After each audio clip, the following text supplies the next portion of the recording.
It's a war of attrition. He'll take everyone with him if he can. He'll stop at nothing to do it, with no concern for his own life. He's prepared to take this to the wall, and if it costs him his life, so be it. I responded emotionally to the material, and basically you just put yourself in the shoes of the protagonist. What would I do if this happened to me? I said to Martin from the get-go that we really want it for Mel Gibson. We were so lucky to get this guy back in front of the camera. To have somebody like Mel Gibson portray this character is, I believe, tantamount to perfect. I love what he does, from Braveheart and all the way through his films. They're films you want to watch. He's so talented. I think an audience has missed him. Action! What does it feel like?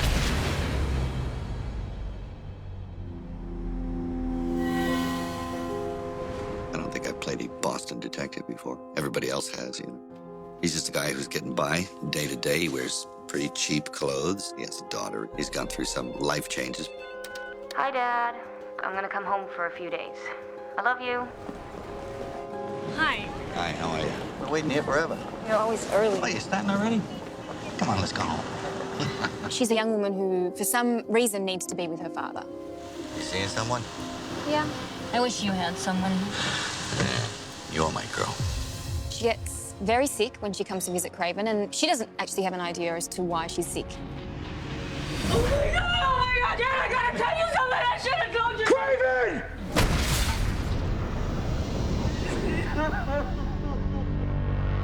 It's assumed that she's not the target, but that her father is because of his law enforcement background. We think it's a revenge killing against Craven, who's obviously put someone away that is now seeking retribution. We can't have you on this investigation. It's a rule. Since it's me that's got to figure out who would want to kill me for reasons only I would know about, then I'd rather get paid for it, so the rules don't apply. Hey, Emma, Craven's phone. Hello? He quickly discovers that that's not the case at all, and that he didn't really know his daughter as well as he thought he did. Mr. Craven, we have things to talk about. Like your name and what you're doing here? Like who shot your daughter. I want to know what my daughter did here. What she did is classified. It's a private company. It doesn't belong to the government. So we're not playing a political game. It's a money game. You have interesting friends. This facility means a great deal of money to Massachusetts. Bennett is enigmatic. You don't really know who he is. I know everybody talks about power, but they don't really understand. He seems to have all power there, including autonomous security and all kinds of things that can go outside the realm of propriety. Cases like these are never solved. You just never can connect A to B. How do you know that? Because I'm usually the guy that stops you connecting A to B. He's a mercenary in a way. Jedburgh's a clever man. I think Jedburgh is a cold killer, but knows how to maneuver. He knows how to work people. You get a sense that he's very dangerous. You get a sense that he is very capable, very intelligent, and that it could go either way with a guy like this. If someone has a national security problem, they dial a number in Northern Virginia, and then I decide what happens next. The girl has been shot. She worked at Northmore. There's all sorts of things that have been unexplained. You are out of your depth and far from your jurisdiction. And once he does figure it out, he sets the dominoes in motion. He's pissed off. My daughter was Emma Craven. I'm the guy with nothing to lose. Fasten your seatbelt. Martin told me his passion to make the miniseries into a feature, and obviously he directed the miniseries in the early 80s in the UK, and I love the idea of it.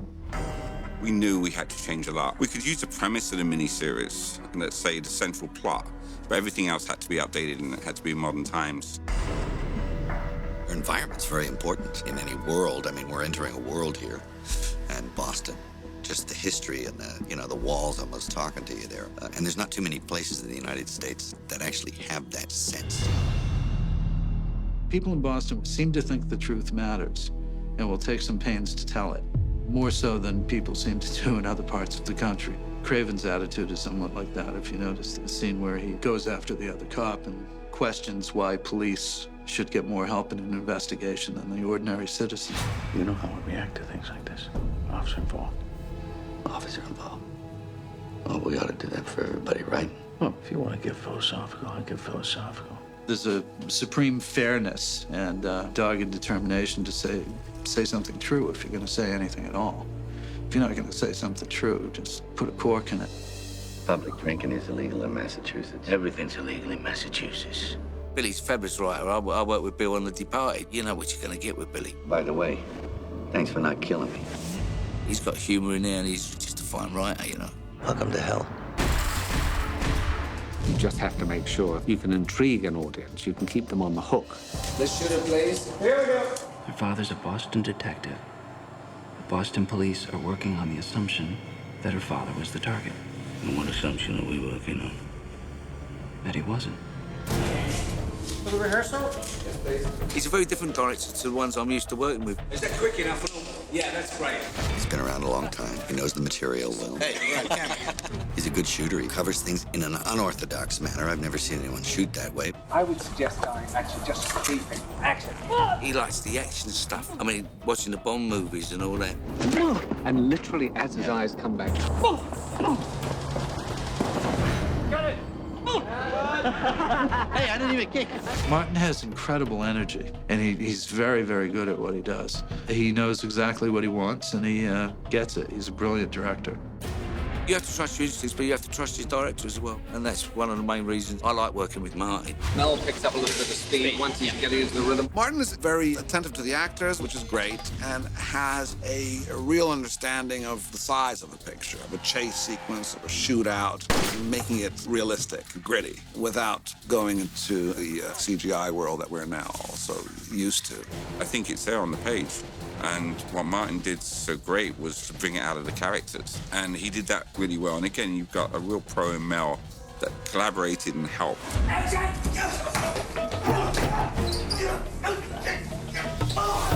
I'm a bit of a wreck today. Me and Mel are rolling around in the house, destroying it.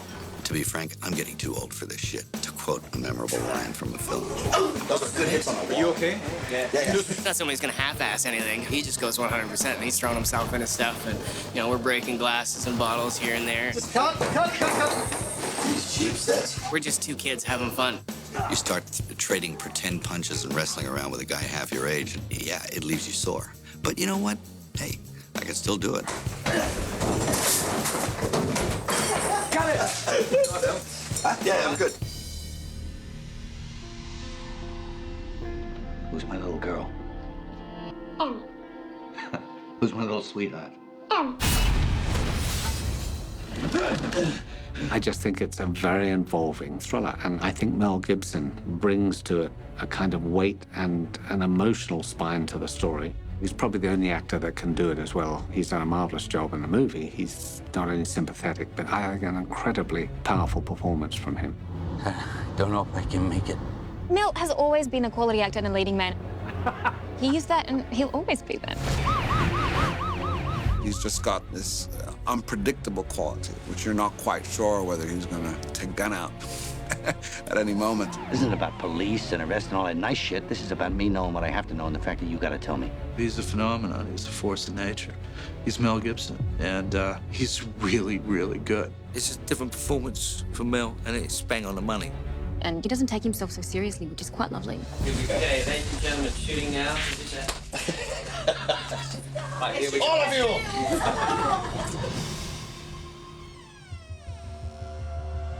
This is a thinking man's thriller, really. It's not full of special effects. It's about human beings. It's a mystery. This is someone armed and dangerous. What do you think I am? It's a really, really exciting story. And coupled with that, you actually don't know what's going on. Like, you're surprised at every turn. It's kind of fun from that aspect. This has to be cleaned up. Whatever it takes. I'd love to hear a conversation about Northmore and about what really happened there and exactly who was Jedburgh. I'm not going to arrest anyone. I never do. It's a good, gritty political thriller to keep the suspense going and the story cracking. We need to abort right now. It's too late. It's already been done. We want a lot of people to come and ask questions about it afterwards. It is never what it is. It is what it can be made to look like. It's fantastically written, and I think this is why you're always sitting there jumping out of your seats. You're intrigued by the story and by the characters and how they're going to react. And if they react in ways you don't expect, so much the better. Well, you had better decide whether you're hanging on the cross or banging in the nails.